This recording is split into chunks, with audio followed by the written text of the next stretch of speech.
Assalamualaikum warahmatullahi wabarakatuh. Sobat, gimana kabarnya hari ini? Semoga kita semua selalu diberikan kesehatan, keberkahan, dan rezeki yang melimpah.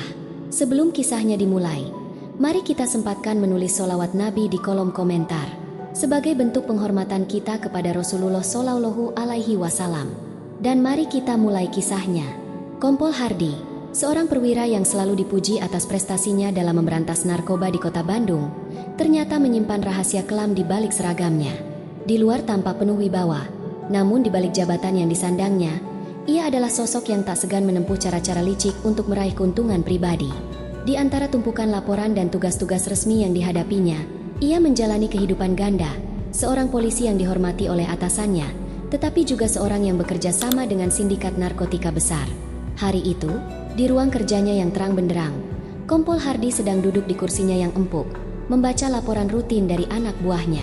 Sesekali, ia melirik keluar jendela, memandang langit biru di atas kota Bandung yang tampak begitu tenang, seolah tak pernah terganggu oleh hiruk-pikuk kehidupan kriminal yang terjadi di bawahnya. Namun, di dalam dirinya, sebuah rencana kotor sedang bergulir. Ia baru saja menerima perintah dari salah seorang bandar narkotika besar, yang memberitahunya bahwa ada seorang pemuda yang akan dijadikan korban berikutnya. Pemuda itu bernama Aldi, seorang buruh yang baru saja bekerja di sebuah pabrik tekstil di kawasan Cicahem. Aldi, yang tidak tahu apa-apa tentang dunia gelap narkoba, telah terjebak dalam permainan yang lebih besar dari dirinya. Hardi sudah mempersiapkan skenario yang rapi, sebuah jebakan yang akan membuat Aldi tak bisa mengelak dari hukum. Di luar, suasana di kota masih seperti biasa. Tidak ada yang tahu apa yang akan terjadi pada hari itu, kecuali Hardi dan mereka yang terlibat dalam rencana liciknya. Di dalam ruang kerjanya, Hardi menyusun langkah demi langkah, memastikan tidak ada celah yang bisa membongkar niat busuknya. Tiba saatnya untuk bergerak. Hardi meninggalkan kantor polisi dengan langkah tegap, berwajah tenang. Ia melewati jalan-jalan sempit di Bandung, menuju tempat yang sudah ditentukan. Sementara itu, di rumah sederhana Aldi yang terletak di kawasan dekat Terminal Lewi Panjang, sang ibu, Bu Sumarni, sedang menyiapkan makan malam untuk anaknya yang belum pulang dari kerja. Tanpa ia sadari, hari ini akan menjadi hari yang mengubah hidupnya selamanya. Aldi, yang pulang ke rumah setelah bekerja keras sepanjang hari, tidak tahu bahwa tas ransel yang ia bawa pulang sudah disusupi dengan narkoba. Tanpa merasa curiga, ia memasuki rumahnya, menyapa ibunya yang sedang menyusun lauk di meja makan. "Bu, aku pulang," kata Aldi dengan suara lelah namun hangat. Bu Sumarni yang sedang sibuk di dapur hanya tersenyum dan mengangguk. "Ayo, makan dulu, Nak. Sudah lapar pasti." Namun, suasana yang tenang itu hanya berlangsung sejenak. Pukul 8 malam, beberapa polisi yang dipimpin oleh Kompol Hardi tiba-tiba datang menghampiri rumah Aldi. Mereka menggeledah tanpa alasan yang jelas, dan setelah beberapa saat, mereka menemukan narkoba di dalam tas Aldi. Pemandangan itu membuat Bu Sumarni terkejut dan tak tahu harus berbuat apa. Aldi yang kaget mencoba menjelaskan bahwa itu bukan miliknya, tetapi sepertinya tak ada yang mau mendengarnya. Kompol Hardi, dengan sikap dinginnya, melihat Aldi dengan tatapan penuh penghinaan. "Kamu memang sudah lama kuincar," gumamnya pelan. Aldi, yang hanya bisa terdiam dan bingung, ditangkap dengan tuduhan kepemilikan narkoba. Ia dibawa ke kantor polisi, sementara Bu Sumarni berlari mengikuti, memohon kepada Hardi agar membebaskan anaknya. Ia tak bisa percaya apa yang sedang terjadi. "Pak Kompol, tolong, Aldi tidak seperti itu. Dia tidak bersalah." Suara Bu Sumarni penuh tangisan, suaranya memecah keheningan malam. Ia berlutut di depan Hardi, menggenggam tangan lelaki itu. Namun, Hardi hanya menatapnya dengan tatapan datar, tidak bergeming. "Ibu harus tahu, ini sudah menjadi prosedur. Tidak ada yang bisa mengubah keputusan ini," katanya dengan dingin, mengalihkan pandangannya tanpa rasa kasihan. Dengan keras hati, Hardi melangkah pergi, membiarkan Bu Sumarni terisak di tengah malam yang sunyi. Sementara Aldi digiring masuk ke dalam mobil polisi. Ketidakadilan telah terjadi, dan di balik seragam polisi yang dikenakan Hardi, ia merasa semakin kuat, semakin percaya diri bahwa tak ada yang bisa menyentuhnya. Namun, apakah semua ini akan berlanjut seperti yang direncanakan? Saat itu, tak ada yang tahu. Hanya ada suara sirene polisi yang mengiringi langkah Hardi yang semakin jauh, meninggalkan jejak-jejak dosa yang tak akan bisa dihapuskan. Kompol Hardi mengemudikan mobil dinasnya dengan santai, melewati jalan-jalan utama kota Bandung yang mulai sepi. Di luar, langit berwarna keemasan, menandakan senja yang mulai datang. Di dalam mobil, suasana terasa berbeda. Di sini, tak ada yang tahu bahwa ia tengah merencanakan langkah-langkah licik untuk kepentingan pribadinya.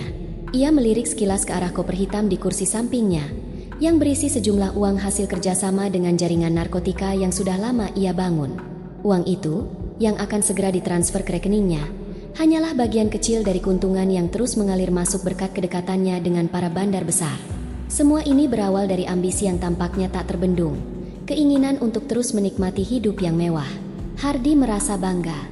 Tidak ada yang bisa menghentikan jalannya.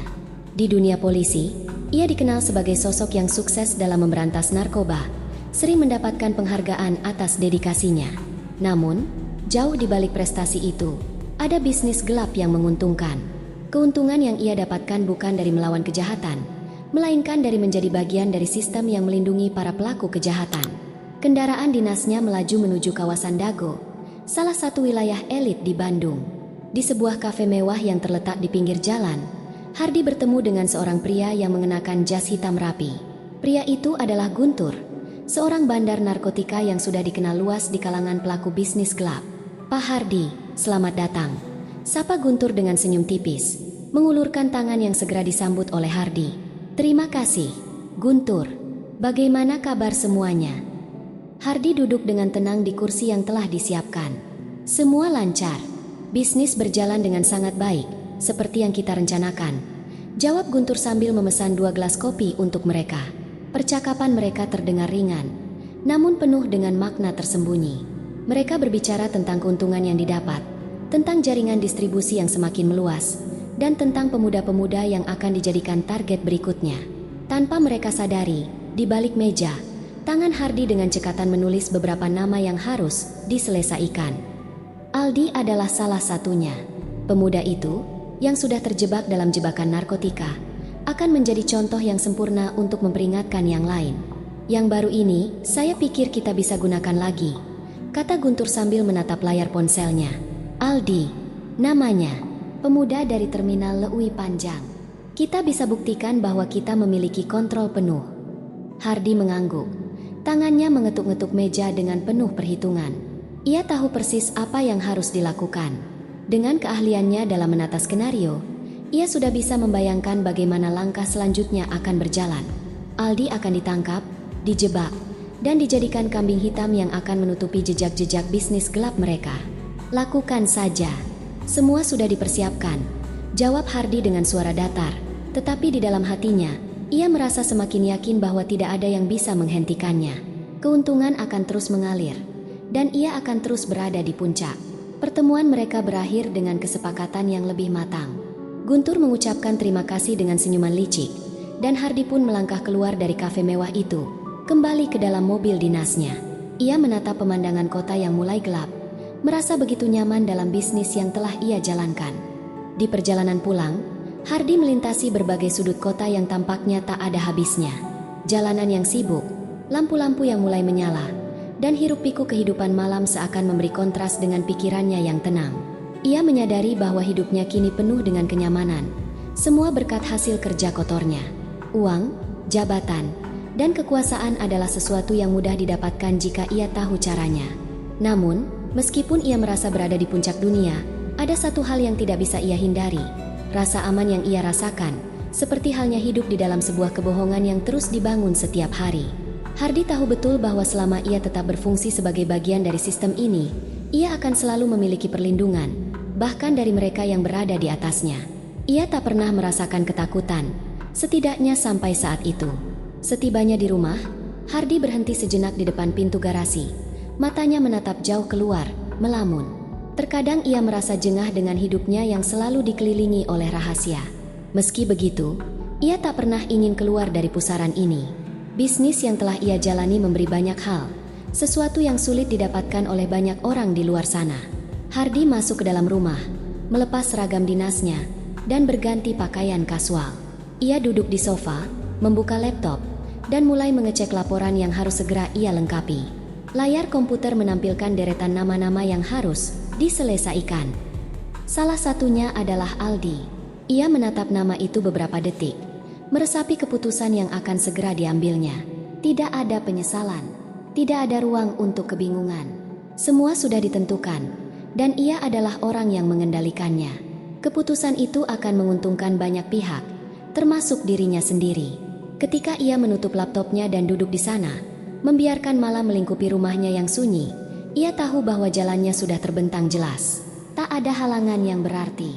Semua sudah berada dalam genggamannya. Namun, sementara Hardy merasakan kenyamanan, dunia di luar sana sudah mulai bergerak, menciptakan jejak-jejak yang tak terlihat. Keputusan yang ia ambil, meskipun tampaknya tanpa hambatan, lambat laun akan membawa perubahan yang tidak dapat diprediksi. Tapi saat itu, Hardy hanya bisa merasa tenang, seperti biasa. Di luar, malam terus bergulir. Di terminal Leui Panjang, pagi itu tampak seperti hari biasa. Suara klakson mobil yang saling bersahutan, langkah-langkah terburu-buru dari para penumpang yang hendak menuju bus, dan pedagang yang menawarkan barang dagangannya di sepanjang trotoar. Tak ada yang menyangka bahwa di tengah kesibukan tersebut, sebuah kejadian yang akan mengguncang hidup banyak orang sedang berjalan. Aldi, pemuda berusia 23 tahun yang baru saja bekerja sebagai sopir angkot, merasakan tubuhnya yang lelah setelah semalaman melayani penumpang. Ia berjalan perlahan, memasukkan tangannya ke dalam saku jaket biru yang sudah sedikit pudar warnanya. Pikirannya kosong, hanya berfokus pada rute perjalanan hari itu. Sesekali, ia menoleh ke sekitar, menikmati suasana pagi yang hangat, dan menghirup udara segar. Ia tidak tahu bahwa hari itu akan menjadi titik balik yang akan mengubah hidupnya selamanya. Di sebuah sudut terminal, sekelompok pria berpakaian biasa, sebagian mengenakan jaket dan beberapa dengan topi baseball, sedang mengamati situasi sekitar dengan cermat. Salah satu dari mereka, pria bertubuh tegap bernama Ardiansyah, mengangkat tangan dan memberi tanda pada anak buahnya. Mereka bergerak dengan sigap, menyusuri keramaian tanpa menarik perhatian siapapun. Di antara mereka, Kompol Hardy berjalan di belakang, mengenakan pakaian sipil, wajahnya datar seperti biasa. Aldi, yang sedang melintas di dekat pos pemeriksaan terminal, tanpa sadar melintasi rencana yang sedang disiapkan untuknya. Tanpa sepengetahuan Aldi, Hardy dan timnya sudah memasang kamera tersembunyi di sekitar area, siap untuk merekam setiap gerakan mereka. Aldi, yang baru saja menunggu angkutan umum, merasa ada yang ganjil saat beberapa pria mendekatinya. Salah satu dari mereka, dengan sikap santai, menyapanya. "Bro, kamu lagi tunggu angkot kemana?" tanya pria itu, mencoba membuka percakapan. Aldi menoleh, sedikit terkejut dengan pertanyaan mendadak tersebut. "Oh, saya cuma mau ke Cicahem, sih. Angkot ke sana lewat sini, kan?" jawabnya sambil memperhatikan wajah pria yang menyapanya. Benar. Aku punya sedikit barang kalau kamu butuh. Cuma buat coba-coba aja," lanjut pria itu sambil menggenggam sesuatu di tangan. Aldi merasa ragu, namun ia tidak membalas dengan curiga. "Barang?" Aldi bertanya lagi, tidak begitu mengerti maksudnya.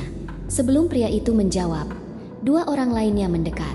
Salah satunya tampak seperti orang yang biasa bekerja di terminal, mengenakan kaos oblong dan celana panjang. Tanpa banyak bicara, pria itu dengan gesit memasukkan sebuah paket kecil ke dalam tas ransel Aldi yang sebelumnya tidak ia rasakan. "Terima kasih ya, bro. Semoga lancar," ucap pria itu sambil tersenyum tipis, lalu melangkah pergi begitu saja. Aldi, yang masih tertegun, menatap tas ranselnya, seolah merasakan ada sesuatu yang tidak beres. Namun ia tidak sempat untuk curiga lebih lanjut. Ia hanya merasa bahwa ada sesuatu yang aneh dengan pertemuan tersebut. Dengan langkah ragu, Aldi melanjutkan perjalanan menuju halte, tanpa tahu bahwa ia baru saja menjadi bagian dari permainan yang lebih besar.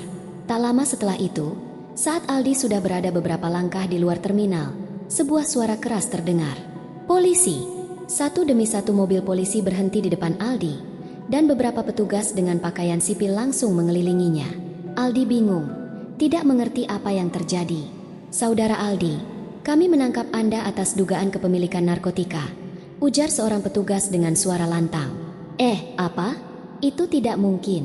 Saya nggak tahu apa-apa." Aldi berteriak, mencoba menjelaskan.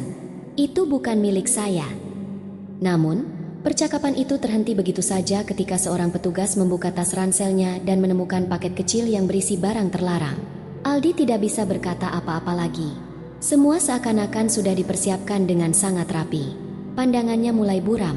Ia merasa ada yang salah, namun ia tak mampu berbuat apa-apa. Sementara itu, di balik layar, sebuah rekaman video yang jelas merekam seluruh peristiwa itu sudah mulai menyebar. Seorang pengunjung terminal yang kebetulan berada di tempat kejadian merekam dengan ponselnya. Video tersebut langsung menjadi viral, menyebar ke berbagai platform media sosial dalam hitungan jam. Gambar-gambar yang diambil secara diam-diam itu menunjukkan dengan jelas bagaimana Aldi tampak bingung dan tidak sadar akan kejadian tersebut. Publik pun mulai mencurigai adanya kecurangan dalam penangkapan tersebut. Di luar, suasana mulai berubah.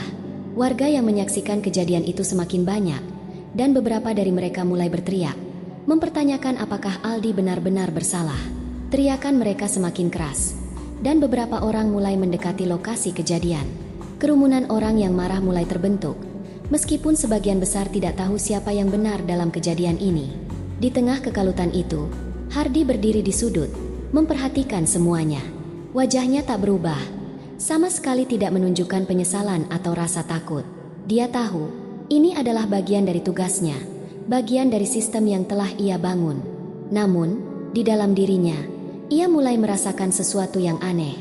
Apa yang awalnya terlihat seperti permainan yang sempurna, tiba-tiba mulai terasa berbahaya. Seiring dengan beredarnya video tersebut, banyak orang mulai meragukan integritas aparat kepolisian. Tak lama setelahnya, beberapa media mulai melaporkan kejadian ini, membahas tentang apakah Aldi benar-benar bersalah ataukah ada sesuatu yang lebih besar yang harus diungkap. Perasaan ketidakadilan mulai mengemuka, dan perhatian publik pun tertuju pada kejadian yang tak terduga ini. Tapi untuk saat itu, Hardi hanya bisa berdiri di sana, tanpa memberikan petunjuk atau reaksi yang jelas. Ia tahu, meski video tersebut sudah tersebar, ia masih berada dalam kontrol untuk sementara waktu.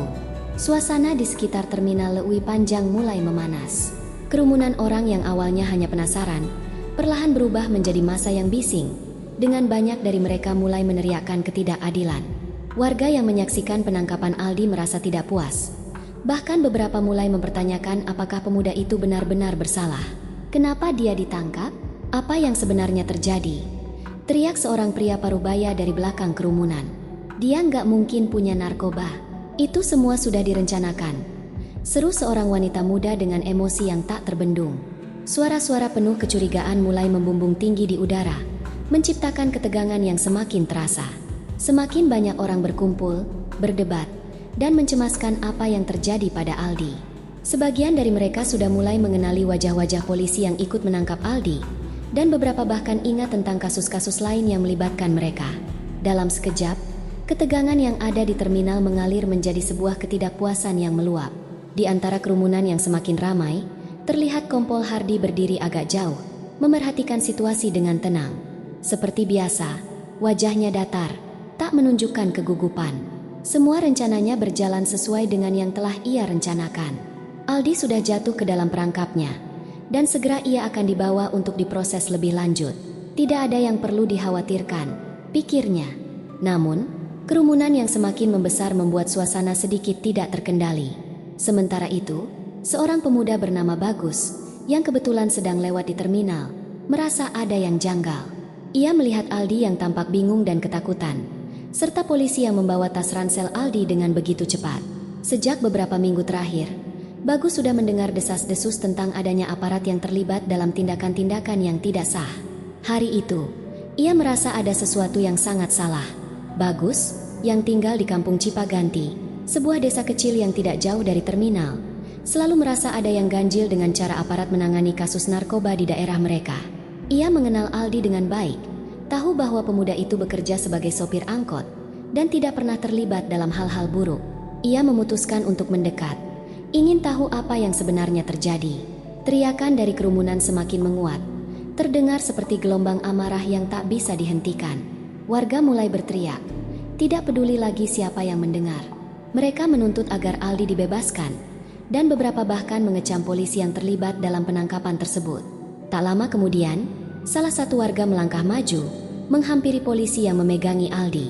"Kami tidak percaya dengan ini. Apa yang sebenarnya terjadi?" teriak pria itu, sambil menunjuk ke arah Hardi. Kompol Hardi tetap berdiri di tempatnya, tidak terpengaruh oleh teriakan-teriakan itu. Ia tahu, meskipun suara orang-orang di sekitar terdengar keras, ia tetap memegang kendali. Semua ini hanya sementara, pikirnya. Setelah beberapa waktu, semua akan kembali normal. Namun, suara semakin keras dan kerumunan semakin banyak. Tiba-tiba, seseorang dari massa yang marah mendorong tubuh salah satu petugas. Kejadian itu langsung diikuti dengan dorongan dari beberapa orang lain yang tidak sabar ingin Aldi dibebaskan. Hardi bisa merasakan situasi mulai berbahaya, namun ia tetap berdiri di tempat, menunggu situasi berkembang lebih lanjut. Aldi yang terkejut dengan keributan itu, hanya bisa memandang dengan tatapan kosong, bingung dengan apa yang sedang terjadi. Ia tidak tahu siapa yang benar dalam keadaan ini, dan ia tak bisa berbuat apa-apa. Mata Aldi berputar, mencari-cari ibunya di tengah kerumunan, namun ia tak melihatnya. Di antara semua teriakan yang mengelilinginya, hanya ada rasa takut yang semakin membengkak. Kerumunan itu semakin tidak terkendali. Warga yang marah mulai melemparkan benda-benda kecil ke arah petugas polisi. Teriakan mereka semakin menggema, penuh dengan amarah yang tak terbendung. "Bebaskan Aldi! Bebaskan dia!" Hardi mengangkat tangannya, memberi tanda kepada anak buahnya untuk segera mengendalikan situasi. Namun, seiring dengan semakin maraknya perlawanan dari warga, ia tahu bahwa waktunya untuk bertindak dengan tegas akan segera tiba. Di dalam dirinya, Hardi merasa sedikit cemas, meskipun ia berusaha untuk tetap tenang. Tak ada yang bisa menghalanginya untuk melanjutkan rencananya. Saat kerumunan semakin besar, beberapa petugas mulai bergerak, berusaha menenangkan massa yang semakin sulit dikendalikan. Namun, suasana mulai memburuk. Sejumlah orang mulai berdiri lebih dekat, mengintimidasi para polisi yang mulai kehabisan tenaga untuk menahan massa.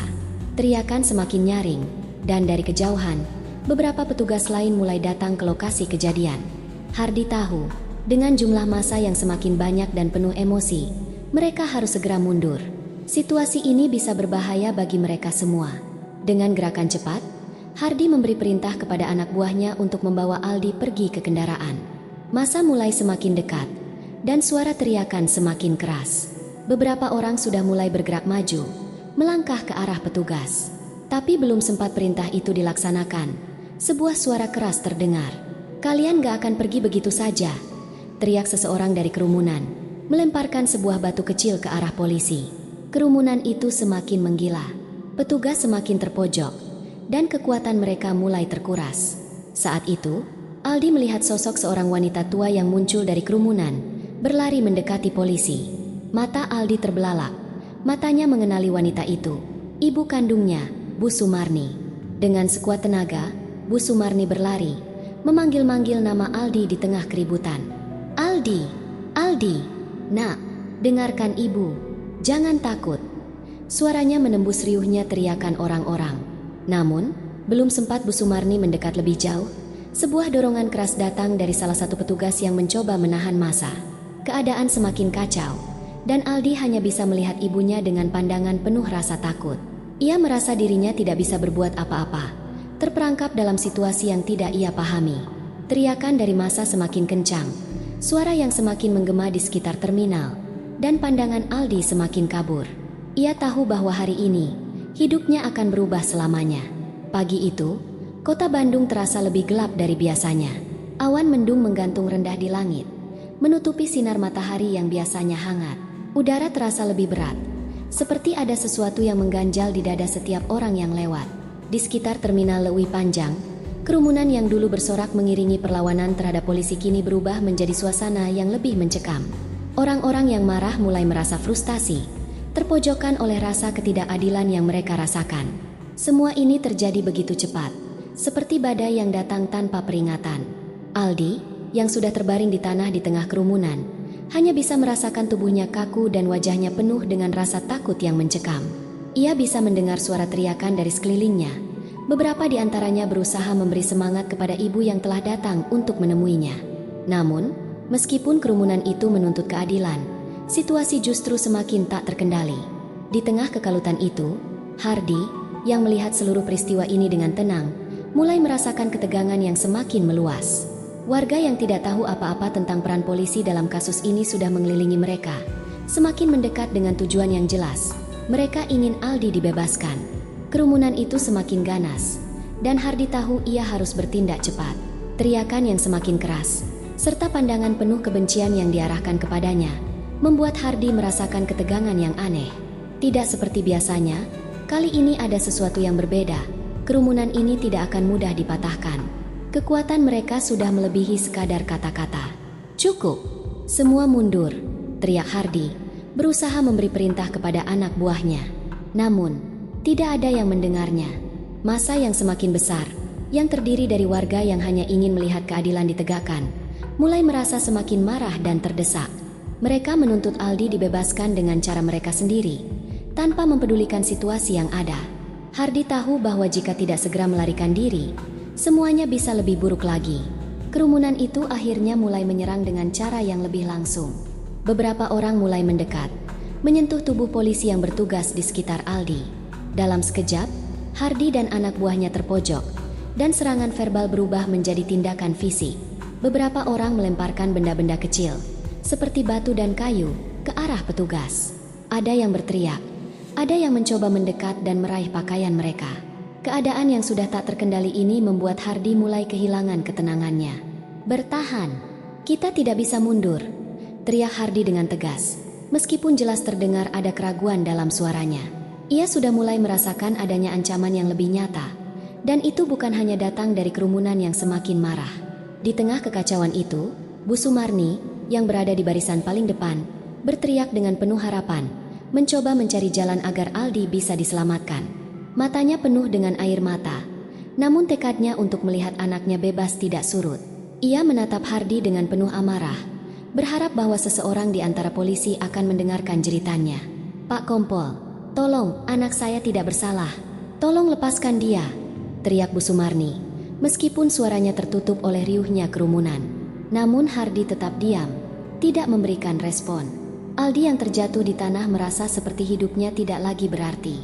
Tubuhnya yang penuh dengan rasa sakit, ditambah dengan ancaman dari massa yang semakin menghimpitnya, membuatnya merasa semakin tak berdaya. Meskipun ia mencoba bangkit, tubuhnya terasa lemah. Dengan napas yang terengah-engah, Aldi hanya bisa melihat ibunya yang masih berjuang. Namun, seiring dengan semakin kerasnya teriakan dan serangan yang datang dari massa, Aldi tidak tahu lagi apa yang harus dilakukan. Massa semakin mendekat, dan sekelompok orang yang marah mulai menggerakkan tubuh mereka, mendorong petugas polisi. Beberapa orang bahkan berhasil merobohkan barikade kecil yang mereka buat untuk melindungi diri. Saat itulah, tanpa diduga, seseorang dari kerumunan yang semakin beringas menendang tubuh Aldi yang sudah tergeletak di tanah.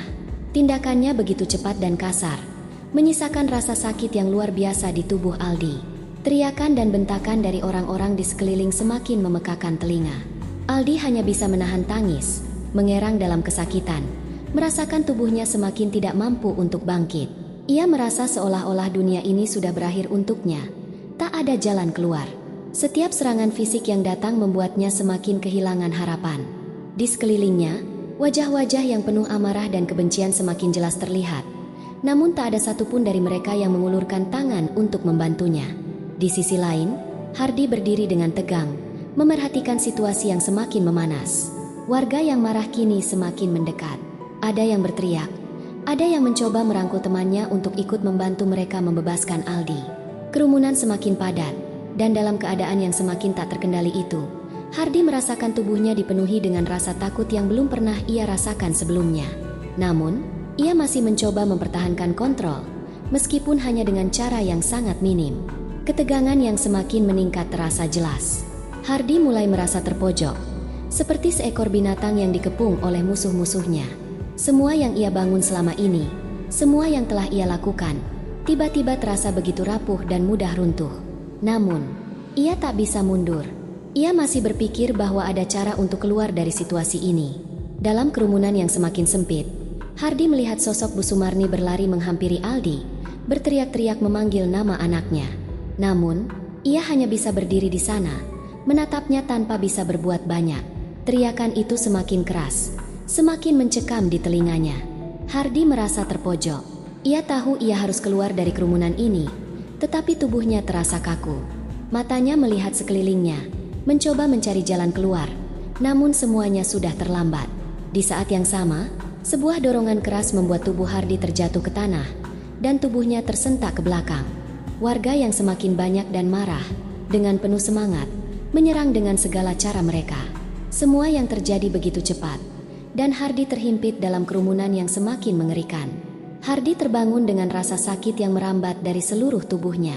Saat matanya terbuka, ia mendapati dirinya terbaring di tempat yang asing, dengan bau amis yang menyengat di udara dan lantai kayu yang terasa dingin di bawah tubuhnya.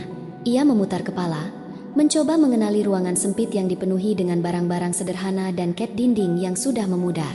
Setelah beberapa detik, ia sadar bahwa ini bukanlah tempat yang biasa ia kenal. Ini bukan rumahnya, bukan rumah rekan-rekannya, atau bahkan rumah siapapun yang ia kenal. Ia tengah berada di dalam sebuah rumah sederhana.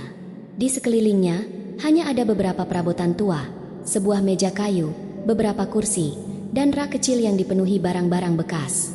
Ketika ia mencoba bangkit, rasa pusing menyerang, dan tubuhnya terasa lemah.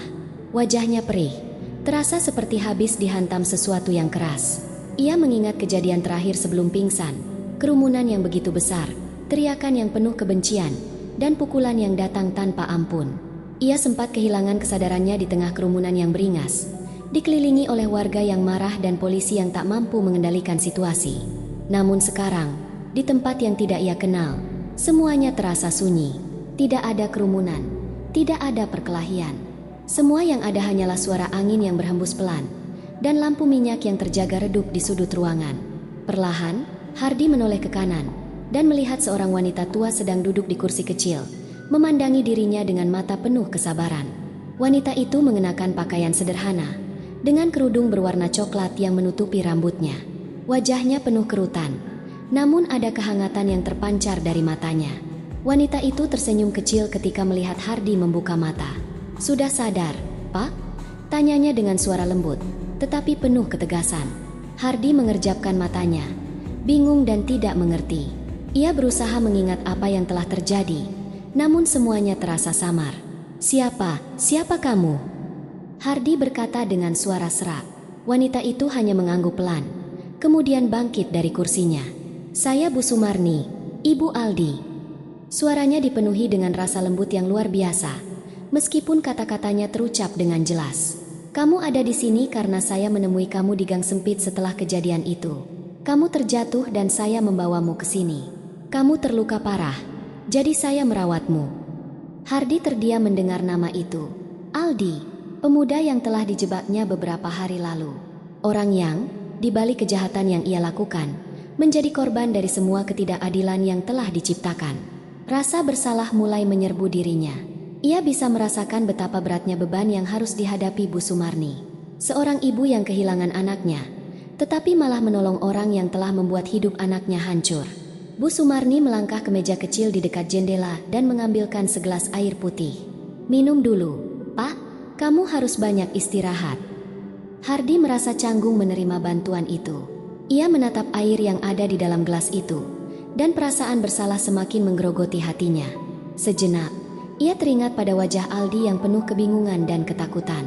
Tidak ada yang lebih buruk daripada melihat orang tak bersalah dijebak oleh orang yang seharusnya melindungi mereka. "Kenapa kamu menolong saya?" tanya Hardi akhirnya, meski rasa malu menyelimuti dirinya.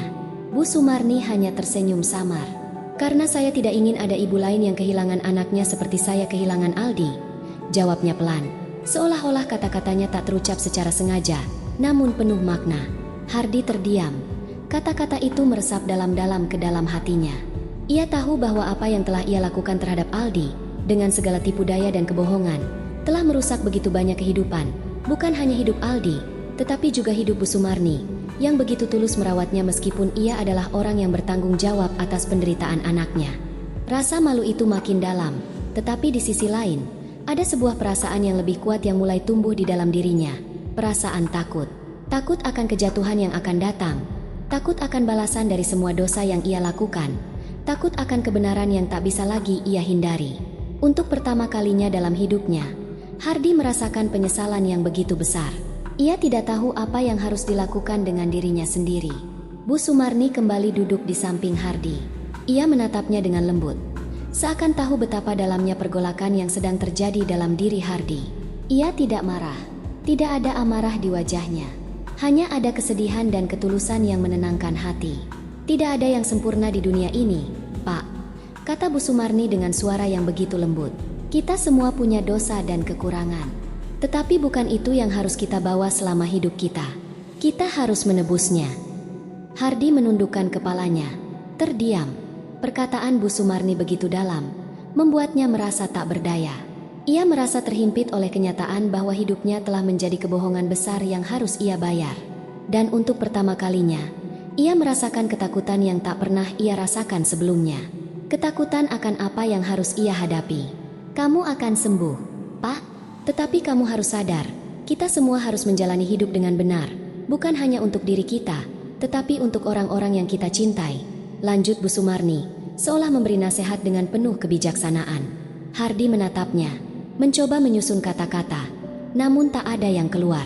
Ia hanya mengangguk pelan, merasa semakin tak mampu melawan perasaan bersalah yang menguasainya.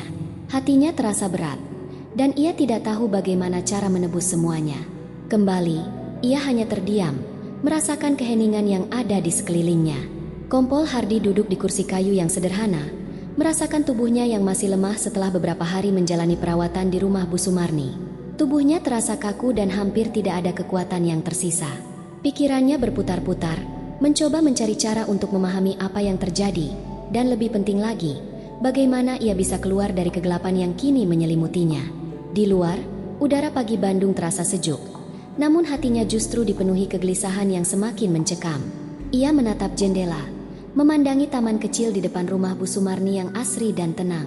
Sebuah pemandangan yang begitu kontras dengan kekacauan yang telah ia ciptakan, dan pemandangan yang tak akan pernah ia lupakan.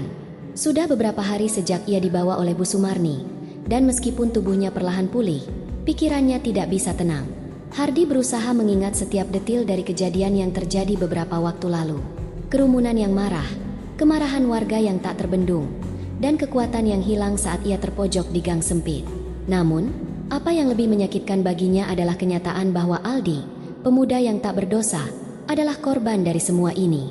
Dan yang lebih buruk lagi, Aldi kini terpenjara, terjebak dalam dunia yang ia ciptakan. Hardi tak bisa lagi mengabaikan kesalahan-kesalahan yang telah ia buat, kesalahan yang telah merusak hidup orang lain, hidup Aldi, dan hidupnya sendiri. Pak, kamu harus mulai merenung. Suara lembut Bu Sumarni terdengar, memecah keheningan. Wanita itu memasuki ruang kecil yang digunakan Hardi untuk beristirahat. Matanya menatap dengan penuh perhatian, namun ada rasa empati yang mendalam di sana. Kadang, kita tidak bisa kembali ke masa lalu, Pak, tapi kita bisa memilih bagaimana kita menjalani hidup ke depan. Hardi menoleh ke arah Bu Sumarni. Ada kesedihan yang mendalam dalam dirinya. Perasaan itu datang begitu kuat, seperti hujan yang turun tanpa henti. Seolah-olah ia sedang dilanda badai yang tak pernah berhenti mengganggu pikirannya. Ia merasa seperti telah tenggelam dalam dosa yang begitu besar, dan tidak ada jalan keluar. Bu Sumarni, saya merasa tidak pantas untuk menerima semua ini. Suara Hardi bergetar pelan. Kamu menolong saya, meskipun saya yang menyebabkan penderitaan bagi anakmu. Saya menghancurkan hidup Aldi. Dan saya bahkan tidak tahu harus mulai dari mana untuk menebusnya. Bu Sumarni duduk di kursi di sampingnya. Saya tahu kamu merasa seperti itu. Tapi hidup bukan hanya tentang menebus kesalahan, Pak. Terkadang, kita harus menerima bahwa kita telah melakukan kesalahan, dan belajar dari itu. Yang terpenting adalah bagaimana kita melangkah ke depan. Bagaimana kita memperbaiki diri kita sendiri. Hardi menundukkan kepalanya. Rasa malu begitu mendalam di dalam dirinya. Ia tahu kata-kata Bu Sumarni penuh dengan kebijaksanaan. Namun ia merasa seolah-olah apa yang telah ia lakukan tak akan pernah bisa diperbaiki. Bagaimana ia bisa memperbaiki semua ini? Bagaimana ia bisa menebus dosa yang telah ia buat? Menghancurkan kehidupan orang lain dengan kebohongan dan manipulasi? Di luar, terdengar suara langkah kaki yang mendekat. Seorang pria muda dengan wajah penuh kekhawatiran masuk ke dalam rumah. Hardi mengenali wajahnya. Ia adalah Rudi, seorang pemuda yang pernah bekerja sebagai pengantar barang di sekitar terminal. Rudi adalah teman dekat Aldi, dan Hardi bisa melihat betapa cemasnya pria itu ketika melangkah masuk. Pak Hardi, kata Rudi dengan suara pelan. Aldi sudah lama tidak terlihat. Ibunya sudah berusaha mencari dia kemana-mana. Kami semua cemas. Kalau ada yang bisa kamu lakukan untuk membantu, saya harap kamu bisa lakukan sesuatu. Hardi merasakan dadanya sesak. Ia tahu apa yang terjadi. Ia tahu betul bahwa Aldi kini ada di balik jeruji besi, terjebak dalam sebuah sistem yang ia ciptakan. Seperti benang yang terjerat dalam jaring, hidup Aldi tak dapat terlepas begitu saja. Namun, ada satu hal yang tidak bisa ia abaikan. Apa yang telah ia lakukan tidak hanya merusak kehidupan Aldi, tetapi juga menghancurkan segalanya. Keputusannya untuk terlibat dalam dunia kotor itu membawa dampak yang jauh lebih besar daripada yang ia kira. Aldi, di mana dia sekarang? Hardy bertanya dengan suara serak, mencoba menahan rasa sakit yang mengganjal di dadanya. Rudy menghela napas. Aldi di penjara. Itu semua karena dakwaan palsu. Pak, tapi mereka bilang, sudah ada bukti yang ditemukan di rumahnya, dan mereka tidak mau melepaskan dia. Hardy merasakan keringat dingin mulai muncul di dahinya. Itu tidak bisa dibiarkan. Aldi tidak bersalah. Ia berusaha bangkit, meskipun tubuhnya masih lemah. Namun, langkahnya terhenti saat Bu Sumarni dengan lembut menahannya. Pak Hardy, kamu tidak bisa berlari dari semua ini. Kamu harus memilih untuk menghadapi kenyataan. Ini adalah saat untuk berbuat benar. Tidak hanya untuk Aldi, tapi juga untuk dirimu sendiri. Hardy terdiam sejenak. Kata-kata Bu Sumarni seperti petir yang menyadarkannya dari lamunan panjang. Ia menyadari bahwa ia harus menghadapi segala sesuatu yang telah ia buat. Tidak ada lagi ruang untuk lari. Tidak ada lagi ruang untuk menyembunyikan dirinya dari kenyataan. Bu, saya akan melakukan sesuatu, katanya dengan suara berat. Saya akan berusaha untuk menebus semua yang sudah saya lakukan. Saat itu, Hardy merasa sesuatu yang berat mulai mengalir dalam dirinya.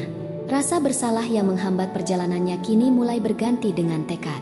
Ia tidak bisa membiarkan segala sesuatu berlarut-larut seperti ini. Ia harus berjuang untuk memperbaiki semuanya, untuk menebus dosa yang telah ia buat, meskipun itu berarti ia harus menghadapi seluruh dunia yang telah ia hancurkan. Namun, saat itu, di dalam hatinya, ia tahu satu hal, perjalanan panjang menuju penebusan barulah dimulai. Hari itu, kota Bandung terlihat lebih terik dari biasanya. Matahari seakan tidak mau memberikan ampun, menyinari setiap sudut jalan yang dilewati. Mobil-mobil yang melintas di trotoar jalanan tampak seperti bayang-bayang. Sementara orang-orang di sekitar terminal Lewi Panjang bergegas dengan langkah cepat, mencoba berlindung dari teriknya matahari. Namun, di tengah riuhnya kota, Hardy merasa seolah-olah dunia di sekelilingnya semakin sempit, terperangkap oleh tindakannya sendiri. Hardy baru saja selesai berbicara dengan Rudy, yang memberitahunya bahwa Aldi masih berada di balik jeruji besi. Keputusan yang telah ia buat untuk menghadapi kenyataan semakin mengguncang dirinya. Ia harus melakukan sesuatu untuk menyelamatkan Aldi. Namun, ia tahu bahwa jalan yang akan ia tempuh tak mudah. Dengan segala ketidakpastian yang menghimpit, ia merasa seperti sedang berlari melawan waktu dan melawan dirinya sendiri. Di luar rumah Bu Sumarni yang sederhana, Hardy berdiri sejenak. Ia mencoba mencerna apa yang baru saja ia dengar.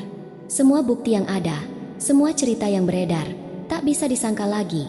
Aldi adalah korban dari skenario busuk yang ia buat. Ia harus bertanggung jawab atas apa yang telah ia lakukan. Tetapi, jalan menuju kebenaran tidak sesederhana itu. Sebagian besar temannya di kepolisian sudah terlibat dalam permainan ini. Ia tahu betul bahwa tidak ada yang bisa diandalkan di luar sana. Hardy menoleh ke belakang. Matanya tertuju pada dua orang yang mengenakan jaket hitam. Mereka berjalan mendekatinya dengan langkah yang penuh keyakinan. Dan Hardy tahu bahwa mereka bukan datang untuk memberi bantuan. Mereka adalah teman-temannya, teman-teman yang telah lama ia percayai. Namun, saat ini, ia tahu bahwa kepercayaan itu sudah runtuh. Kompol Hardy, kata salah satu dari mereka, seorang pria bertubuh tegap bernama Bagus. Kami sudah mendengar tentang niatmu untuk mengungkap kebenaran. Tapi itu bukan keputusan yang bijak. Hardy, kami di sini bukan untuk membiarkanmu pergi begitu saja. Hardy bisa merasakan ketegangan yang mulai membungkam suaranya. Ia tahu persis apa yang sedang terjadi. Ia telah berusaha melarikan diri, tetapi kini mereka berada di sini, menghalangi jalannya. Mata mereka penuh dengan ancaman yang tak terselubung. Mereka sudah tahu bahwa Hardy bukan lagi bagian dari rencana mereka. Apa yang akan kamu lakukan, Hardy? Bagus bertanya lagi. Suaranya semakin berat. Kau pikir bisa keluar dari ini begitu saja? Kami semua sudah terlalu dalam terlibat. Hardy merasakan dadanya berdegup lebih cepat. Ia tahu, mereka datang untuk menghentikannya. Seiring dengan langkah mereka yang semakin dekat, jantung Hardy semakin berdegup kencang. Teman-temannya yang dulu ia percayai kini menjadi musuh yang harus ia hadapi. Dengar, Hardy, kata Bagus, semakin mendekat. Jangan bodoh. Kami tidak akan biarkan kamu mengungkap semuanya. Kami sudah mempersiapkan semuanya dengan baik, dan kau tahu itu. Jangan pikir ini akan berakhir dengan mudah. Di hadapan Hardy, Bagus dan temannya, Eddie, kini berdiri dengan tatapan yang mengancam. Tidak ada lagi rasa persahabatan di antara mereka. Semuanya telah berubah menjadi sebuah permainan yang harus mereka menangkan. Hardy bisa merasakan ketidakadilan yang semakin mencekam dirinya. Ia tahu bahwa ia tak akan bisa melawan mereka. Mereka adalah bagian dari kekuatan yang lebih besar yang sudah mengakar di kepolisian.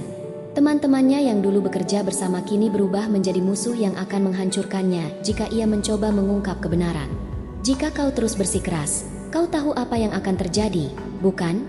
Kata Eddie, suaranya dingin dan penuh ancaman. Hardy merasa tubuhnya terhimpit oleh rasa takut yang semakin kuat. Ia tahu bahwa jika ia tetap melawan, ia akan terperangkap dalam konspirasi yang lebih besar lagi. Namun, ada sesuatu dalam dirinya yang tak bisa ia abaikan. Rasa bersalah atas apa yang telah ia lakukan kepada Aldi. Ia tidak bisa membiarkan pemuda itu terus menderita di balik jeruji besi hanya karena kebohongan yang ia ciptakan. Seketika, Hardy merasa seluruh hidupnya terombang-ambing. Ia harus membuat keputusan, tetap berlari dan menghadapi resiko, atau menyerah dan terus terjebak dalam dunia kotor yang ia ciptakan. Namun, apapun yang terjadi, ia tahu bahwa langkahnya takkan mudah. Teman-teman yang dulu ia percayai kini menjadi penghalang yang harus ia hadapi. Hardy menatap mereka, dan untuk pertama kalinya, ada rasa keteguhan yang muncul dalam dirinya. Meskipun langkahnya terasa berat dan penuh dengan ketidakpastian, ia tahu bahwa tidak ada jalan lain yang bisa ia ambil. Ia harus berjuang untuk mengungkap kebenaran, bahkan jika itu berarti harus berhadapan dengan teman-temannya sendiri. Dengan langkah yang lebih mantap, Hardy menatap mata Bagus dan Eddie. Aku akan melanjutkan apa yang harus kulakukan, katanya dengan suara yang lebih tegas, meskipun ia tahu resikonya sangat besar. Namun, sebelum Hardy bisa bergerak lebih jauh, salah satu dari mereka mengangkat tangan, memberi tanda agar ia berhenti. Kau tidak akan pergi kemana-mana, Hardy, kata Bagus dengan suara yang semakin keras. Kamu sudah tahu konsekuensinya. Hardy menatap mereka dengan tajam. Semua perasaan yang menyelimuti dirinya kini berubah menjadi sebuah tekad yang bulat. Ia tahu bahwa jika ia mundur, semuanya akan berakhir lebih buruk. Ia harus menghadapi mereka, menghadapi apa yang telah ia buat, meskipun itu berarti berhadapan dengan masa lalunya yang kelam. Namun, di tengah ketegangan yang semakin memuncak, Hardy mendengar suara langkah kaki yang mendekat. Beberapa mobil polisi tiba-tiba berhenti di dekat mereka, dan beberapa petugas turun dengan langkah cepat. Mereka tampaknya datang untuk membawa Hardy pergi. Tapi dari siapa? Dengan cepat, Hardy menyadari bahwa ia dikelilingi, dan situasi ini semakin tidak terkendali. Ketika ia berusaha melangkah, langkahnya terhenti. Bagus dan Eddie masih berdiri di depannya. Mata mereka penuh dengan ancaman yang jelas. Kini, Hardy harus memilih, terus bertahan melawan teman-temannya, atau menyerah pada takdir yang telah menunggunya. Namun, sebelum ia bisa mengambil langkah selanjutnya, semuanya berhenti. Semuanya menggantung begitu saja, tanpa ada jawaban. Hardy berdiri di depan sebuah kantor berita di pusat kota Bandung, merasakan udara yang semakin berat. Langit sore itu terlihat gelap. Awan gelap bergulung di atasnya, menambah ketegangan yang ia rasakan. Suara langkah kakinya terhenti saat ia menatap gedung yang menjulang di hadapannya. Gedung ini, yang dulunya hanya dianggap sebagai tempat untuk mencari informasi dan berita, kini menjadi tempat yang akan mengubah segalanya untuknya. Di balik pintunya, ia tahu ada jurnalis yang sudah siap dengan bukti-bukti yang bisa menghancurkan karirnya, dan segala sesuatu yang telah ia bangun. Apakah ini keputusan yang benar? Hardy bergumam pada dirinya sendiri, merasakan tubuhnya kaku dan keraguan yang mulai menguasainya. Apa yang terjadi jika saya melangkah terlalu jauh? Apa yang akan terjadi pada saya? Pada mereka? Di tangannya, ia menggenggam sebuah amplop putih yang berisi rekaman dan dokumen-dokumen yang berisi bukti keterlibatannya dalam sindikat narkoba. Bukti yang akan membuka seluruh kebusukan yang telah ia lindungi selama ini. Namun, di sisi lain, ada ketakutan yang sangat besar dalam dirinya. Ketakutan akan konsekuensi yang harus dihadapi. Ia tahu, sekali bukti ini tersebar, tidak ada jalan untuk kembali. Hardy melangkah maju, matanya menatap pintu kaca besar yang terbuka. Ia merasakan udara dingin menyentuh kulitnya, dan saat ia melangkah memasuki ruangan itu, Suara riuh percakapan di dalamnya langsung memecah keheningan yang ia rasakan. Beberapa jurnalis sedang sibuk dengan pekerjaan mereka, mengetik, berdiskusi, atau mencari sumber untuk laporan-laporan mereka. Namun, Hardy tahu bahwa hari ini, dirinya lah yang menjadi pusat perhatian. "Kompol Hardy?" Sebuah suara tiba-tiba terdengar dari balik meja, menarik perhatian Hardy. Seorang wanita muda dengan rambut sebahu yang terlihat rapi dan mengenakan jas hitam tersenyum padanya. Namun ada tatapan serius yang terlihat di matanya. "Iya, saya Hardy," jawabnya, berusaha menunjukkan ketenangan yang semakin sulit dipertahankan. Ia mengulurkan amplop putih yang ia bawa. "Saya membawa bukti yang Anda butuhkan." Wanita itu menerima amplop tersebut, lalu memandangnya dengan penuh perhatian. "Silakan duduk, Pak, kami sudah menunggu Anda," katanya dengan suara yang tenang, namun ada nada khawatir di baliknya. Hardy duduk di kursi yang disediakan, sementara wanita itu mulai membuka amplop yang berisi dokumen dan rekaman video. Hardy merasa seluruh tubuhnya semakin berat, seolah setiap langkah yang ia ambil menuju pintu ruangan itu adalah pertaruhan yang sangat besar. Sebuah langkah yang tidak bisa ia mundurkan lagi. Tak lama setelah wanita itu membuka amplop, ia segera memeriksa setiap dokumen dengan seksama, mencatat beberapa hal, dan sesekali melirik ke arah Hardy dengan tatapan serius. Suasana di ruangan itu semakin tegang, seperti ada yang berusaha menahan napas. Hardy bisa merasakan jantungnya berdegup kencang. Ia tahu, apapun yang terjadi, dunia yang ia kenal selama ini akan berubah begitu bukti ini tersebar ke publik. Beberapa detik kemudian, wanita itu menatap Hardy dengan tatapan yang semakin tajam.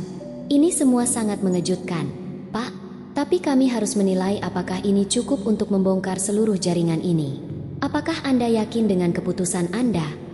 Hardy terdiam. Pertanyaan itu datang begitu mendalam, seolah-olah menguji tekad dan keberaniannya. Sebuah ujian yang tidak hanya soal kebenaran yang harus diungkapkan, tetapi juga soal harga yang harus dibayar untuk menebus segala dosa yang telah ia lakukan. Ia menatap wanita itu dengan pandangan yang penuh penyesalan. "Saya harus melakukan ini. Aldi tidak bersalah. Saya harus meluruskan semuanya." Wanita itu mengangguk pelan, lalu menatap kembali rekaman video yang ada di tangan mereka. Hardy bisa merasakan tatapan tajam wanita itu yang seolah-olah bisa melihat jauh ke dalam dirinya. Ada rasa terperangkap yang ia rasakan, namun ada pula rasa lega yang perlahan tumbuh. Ia tahu bahwa apa yang ia lakukan sekarang adalah langkah yang benar, meskipun penuh dengan risiko. "Baiklah, Pak." Wanita itu akhirnya berbicara lagi setelah beberapa saat. "Kami akan menghubungi pihak yang berwenang dan menyebarluaskan bukti-bukti ini. Tapi Anda harus siap menghadapi segala kemungkinan. Ini bukan perkara kecil." Hardy mengangguk dengan perlahan, merasakan seluruh tubuhnya terasa lelah.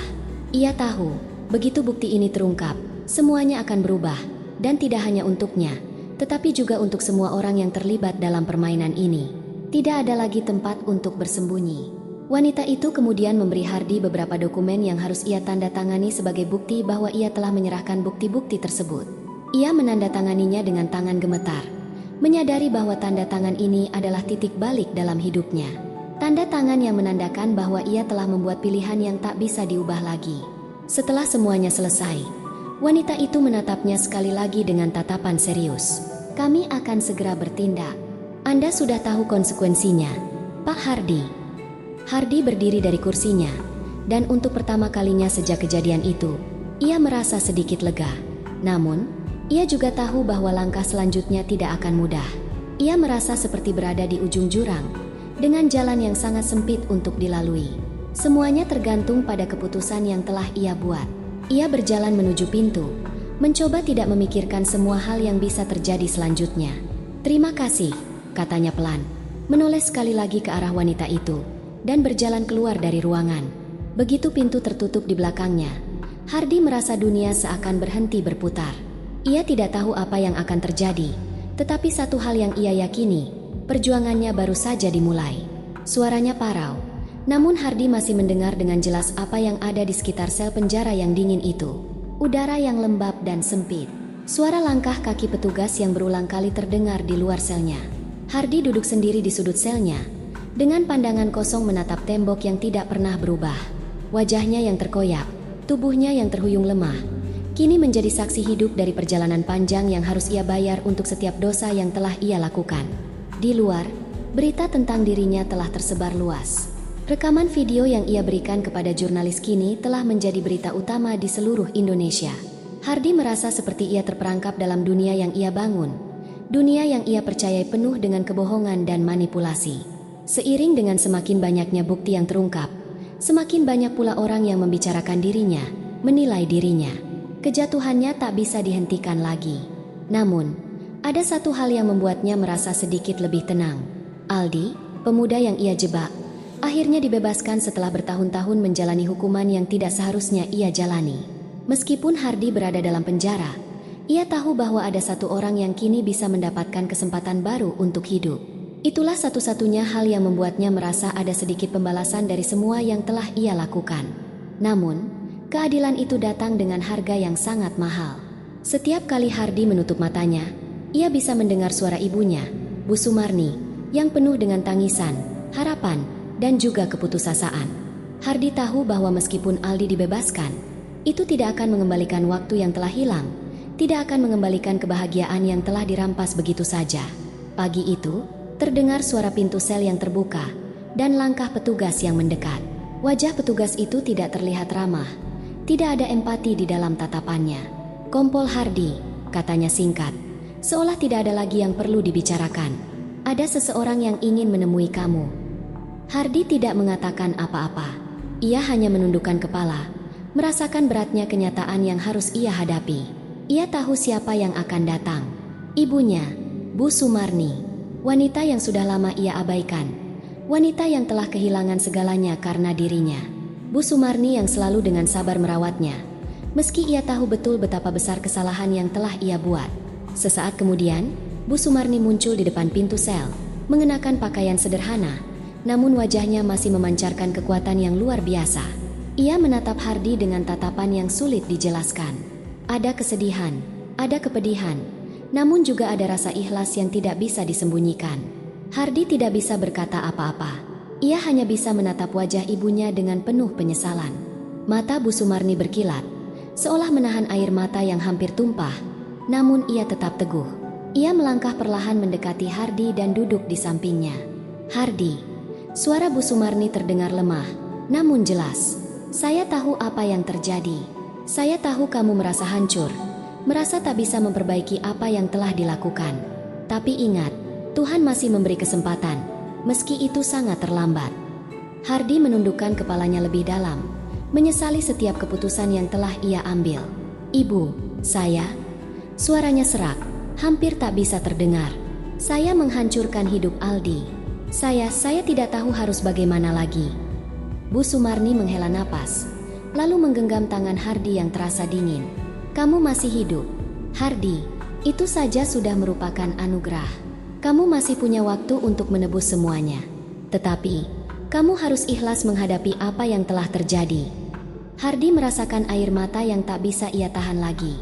Selama ini, ia merasa dirinya berada di jalan yang benar. Tetapi kini ia baru menyadari bahwa hidupnya telah dipenuhi kebohongan. Keputusan yang ia buat, semua langkah yang ia ambil, telah mengorbankan orang yang tidak bersalah, telah mengorbankan Aldi dan Bu Sumarni. Semua itu karena ambisinya sendiri. Namun, saat Bu Sumarni menggenggam tangannya, Hardi merasa seolah ada sedikit harapan yang kembali menyala dalam dirinya. Meski segala sesuatunya telah rusak, ia masih merasa bahwa ada sesuatu yang bisa ia lakukan. Mungkin ini adalah awal yang baru, bukan untuk dirinya sendiri, tetapi untuk keadilan yang telah tertunda begitu lama. "Ibu, saya akan menjalani hukuman ini dengan ikhlas," kata Hardi, suaranya lebih tegas, meski masih terdengar penuh penyesalan. "Saya tahu saya tidak bisa mengubah apa yang telah saya lakukan, tapi saya berjanji, saya akan memperbaikinya, mulai dari sini." Bu Sumarni menatapnya, dan untuk pertama kalinya dalam waktu yang lama, ada senyum tipis di wajahnya. Meskipun senyum itu penuh dengan luka, ada kebanggaan yang sulit disembunyikan. "Hardi, tidak ada yang bisa mengubah masa lalu, tapi hidupmu ke depan masih panjang. Perbaiki apa yang bisa diperbaiki." Hardi mengangguk pelan, merasakan ada sedikit kedamaian yang datang dari kata-kata ibunya. Meskipun jalan di depannya tidak mudah, meskipun ia harus menjalani hukuman yang telah dijatuhkan padanya, ia tahu satu hal. Ini adalah bagian dari perjalanan yang harus ia hadapi untuk mendapatkan keadilan, untuk menebus dosa-dosanya. Seluruh tubuhnya terasa lelah, tetapi hatinya perlahan mulai menemukan ketenangan.